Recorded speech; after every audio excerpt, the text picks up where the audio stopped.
नमस्कार दोस्तों, स्वागत है आपका द न्यूज लॉन्चर के इस यूट्यूब मंच पर। दोस्तों, 12 घंटे इस देश की सियासत का चाल चरित्र और चेहरा बदलने की कुवत रखते हैं।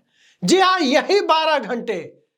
और इन 12 घंटों के दरमियान न सिर्फ महाराष्ट्र की 288 विधानसभा सीटों की जनता, न सिर्फ झारखंड की 38 विधानसभा सीटों की जनता और न सिर्फ उत्तर प्रदेश की उन 9 सीटों जहां उपचुनाव हो रहे हैं वहां की जनता, दरअसल ये इस देश के 140 करोड़ लोगों के मन मस्तिष्क और मिजाज को नए सिरे से परिभाषित करने वाला चुनाव साबित होने जा रहा है।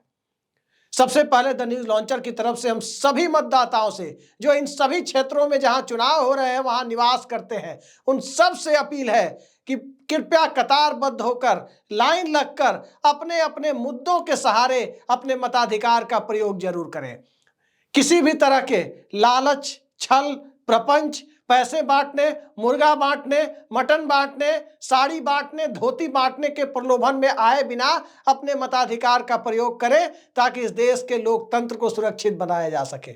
लेकिन आज के हिंदुस्तान को बदलने के लिए एक ऐसे दौर में जब 4.5 साल मौजूदा लोकसभा के बचे हुए हैं, एक ऐसे दौर में जब इस देश में क्रोनिक कैपिटलिज्म उफान मार रहा है, एक ऐसे दौर में जब हिंदुस्तान की सत्ता से लेकर संसाधन तक गिने चुने चंद सत्ता के दलाल पूंजीपतियों का वर्चस्व स्थापित होता जा रहा हो, एक ऐसे दौर में जहां हिंदुस्तान के आम आदमी के सपने 1.5-2 GB डेटा सुबह से शाम तक खर्च करने में खत्म हो जा रहे हो, और एक ऐसे दौर में जहां किसान से लेकर नौजवान तक, अग्निवीर से लेकर ओल्ड पेंशन मांगने वाले लोगों तक, सोयाबीन से लेकर प्याज की खेती करने वाले किसानों और मंडियों तक हालात जिस प्रकार के बने हुए हैं, उस हालात के बीच इस देश में आर्थिक रूप से सबसे समृद्ध राज्य का चुनाव, सबसे समृद्ध राज्य की जनता जब अपनी बदहाली को लेकर के सड़कों पर उतरे, आरक्षण के मुद्दों को लेकर सड़कों पर उतरे, चाहे ओबीसी वर्ग की सबसे बड़ी डिमांड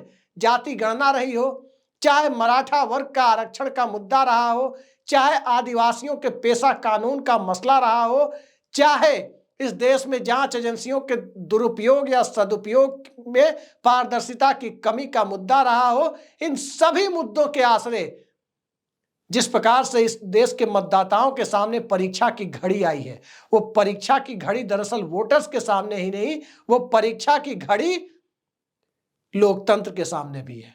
सवाल शुचिता का है, सवाल राजीव कुमार के आयोग की शुचिता से ज्यादा इस देश के लोकतंत्र की शुचिता का है। और इन सब से आगे बढ़कर देखें तो एक हिंदुस्तान जो सपनों को पालने के लिए जाना जाता था, एक हिंदुस्तान जो सपनों के सहारे जीता था, उस सपनों को आप किस रूप में देख रहे हैं कि 90,000 हिंदुस्तानी अवैध रूप से अमेरिका में घुसते हुए पकड़े जा रहे हैं? क्या आप उस रूप में देख रहे हैं कि इस देश में हाई नेटवर्थ वाले लोग भारत की नागरिकता छोड़कर विकसित राष्ट्रों की तरफ कूच कर रहे हैं? क्या आप उस रूप में देख रहे हैं जिस रूप में हिंदुस्तान के अंदर नौजवान पीढ़ी पलायन के लिए पलायन के सिवा उसके पास कोई दूसरा रास्ता नहीं बच रहा है? इन सब मुद्दों के आसरे सत्ता बदलना और सत्ता बदलने से ज्यादा व्यवस्था परिवर्तन की बुनियाद रखने के लिए यदि मौजूदा पीढ़ी मतदान करने उन मुद्दों के आसरे चली जाए तो फिर याद रखिए, जब मुद्दे जनता के साथ साथ मतदाता और समाज के दूसरे वर्गों के मुद्दे जब लोकतांत्रिक तरीके से सामने आते हैं तो एक बात हरदम जेहन में रखनी चाहिए, सत्ता पीछे लौटती है, जनता का संघर्ष कभी पीछे नहीं लौटता। और सत्ता ने अक्सर अपने कदम पीछे खींचे हैं। सत्ता में कोई भी रहा हो, चाहे एनडीए रही हो, चाहे यूपीए रही हो, चाहे कोई और रहा हो, अलग अलग दौर में एक दलीय व्यवस्था रही हो या बहुदलीय व्यवस्था रही हो। झारखंड में भी बहुदलीय व्यवस्था का शासन रहा है, महाराष्ट्र में भी बहुदलीय व्यवस्था का शासन रहा है। और आज जब देश के सामने एक है तो सेफ है, बटोगे तो कटोगे का नारा दिया जा रहा है, उस दौर में जरा इस देश के महानगरों के प्रदूषण की स्थिति को देखें और जिस प्रकार से खबरें चारों तरफ चल रही है प्रदूषण को लेकर, इस देश में क्या कोई ग्रेटा थनबर्ग नहीं हो सकता जो पर्यावरण की समस्याओं को लेकर अंतर्राष्ट्रीय समुदाय का ध्यान खींच सके? यह हिंदुस्तान के अंदर सपनों के मरने की स्थिति है। तभी जाकर बटोगे तो कटोगे और पैसा बांटोगे का खेल भी चलता है। तभी जाकर इस देश में सांस लोगे तो मरोगे का नारा कोई नहीं देता। आमतौर पर आपने सुना होगा, कई बार सुना होगा कि सांस नहीं लोगे तो मरोगे, यानी सांस रुक जाए तो जिंदगी की डोर रुक जाती है। लेकिन ये आपने कहीं नहीं सुना होगा कि सांस लोगे तो मरोगे। ये हालात इस देश के महानगरों के मौजूदा दौर में बने हुए हैं, क्योंकि एयर क्वालिटी इंडेक्स जो जीने के लिए सबसे ज्यादा जरूरी है, वो बेहद खराब और अलार्मिंग पोजीशन को भी पार करने की स्थिति में पहुंच रहा है। क्या ये चुनावी मुद्दा नहीं है? दरअसल ये मुद्दा जिन इलाकों में है वहां भी चुनाव और उपचुनाव हो रहा है। यह मुद्दा इस देश में तमाम हिंदू, मुसलमान, जाति, धर्म, मगड़ा, पिछड़ा, दलित, आदिवासी, आरक्षण, ये तमाम मुद्दे तभी हैं जब इस देश के अंदर हंसदेव का जंगल बचेगा, जब इस देश के अंदर, इस देश का फेफड़ा कहे जाने वाले इस देश के वन और अभयारण्य बचेंगे, जब इस देश के अंदर लोगों को सांस लेने की स्थिति में लायक शुद्ध हवा मिल पाएगी। लेकिन जब शुद्ध हवा पर भी आज की तारीख में एक तरह से बंदिशें लगती हुई दिख रही हो, AQI इस देश का इतना खराब हो रहा हो, और सत्ता में बैठा हुआ निजाम चाहे किसी भी दल का हो, जो जब रहा हो सत्ता में, जिसके समय जो समस्याएं रही हो, लेकिन आज के समय पॉल्यूशन की समस्या जितनी बड़ी समस्या बन गई है, कौन इस आधार पर वोट देने जाता है? पिछले साल की ही बात है, मुंबई में गर्मी के दरमियान, जी हां, मुंबई के आसपास के इलाके में, ज्यादा दूर नहीं था मुंबई से, गर्मी के दरमियान एक रैली में दर्जन भर से ज्यादा लोगों की जान तड़प तड़प कर चली गई थी। इस बढ़ती हुई ग्लोबल वार्मिंग के मुकाबले के लिए आज का हिंदुस्तान कितना तैयार है, आज का महाराष्ट्र कितना तैयार है, आज का झारखंड कितना तैयार है, और आज के देश का दूसरा हिस्सा कितना तैयार है, इन सब को लेकर इस देश के मतदाताओं को सोचना होगा। बाकी मुद्दे, महंगाई, रोजगार, ये सारे मुद्दे तो हैं ही। दरअसल देश तभी बचेगा जब इस देश के अंदर सिस्टम पर हावी होने की कोशिश करने वाले लोगों पर लगाम रखी जाएगी। और ये लगाम कैसे रखी जाएगी? जब इस देश का मतदाता अपने मुद्दों के आधार पर वोट करेगा। एक बात तो पक्की है कि इस देश के अंदर राजनेता अपना किया हुआ 80-90% वादा जरूर पूरा करते हैं। मैं इस बात पर सहमत हूं।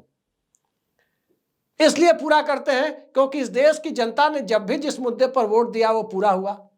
आप देखें, 1977 में इमरजेंसी हटाने के मुद्दे पर वोट दिया, पूरा हुआ, सत्ता में आते ही पूरा किया।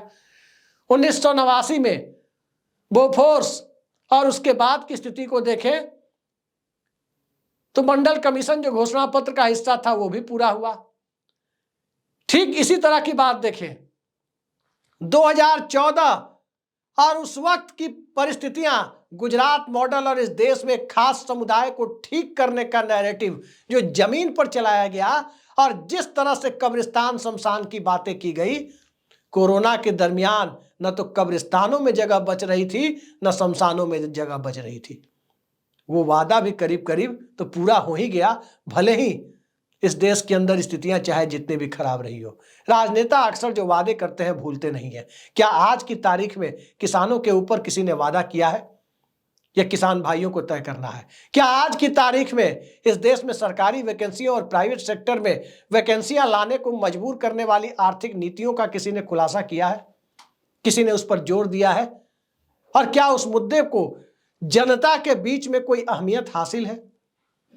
इसलिए मैं कह रहा हूं कि 12 घंटे आपके पास है, और इस 12 घंटे में सिर्फ महाराष्ट्र और झारखंड की नहीं, पूरे हिंदुस्तान की तकदीर बदलनी है कि अगले 4.5 साल तक नरेंद्र मोदी की सत्ता जनोन्मुखी बन पाएगी, या नरेंद्र मोदी की सत्ता का रिप्लेसमेंट दिल्ली में आ पाएगा। नीतीश कुमार, नरेंद्र मोदी और नीतीश कुमार, चंद्रबाबू नायडू खासकर, इन दोनों के समीकरण नरेंद्र मोदी के साथ अच्छे बने रह पाएंगे या नहीं बने रह पाएंगे।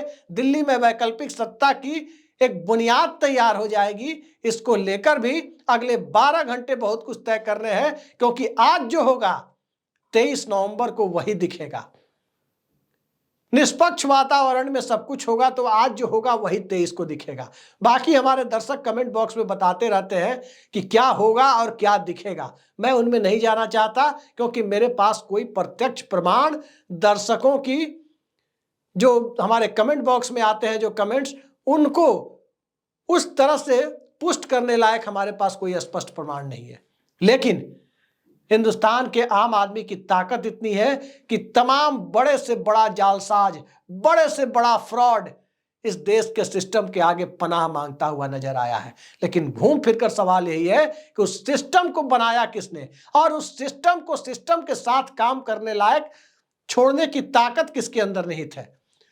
तो वो हम भारत के लोग, हिंदुस्तान का आम आदमी जो 18 साल से ऊपर का है और जिसके पास राजीव कुमार के आयोग के द्वारा जारी किया गया एक पहचान पत्र है। उस पहचान पत्र को लेकर के आज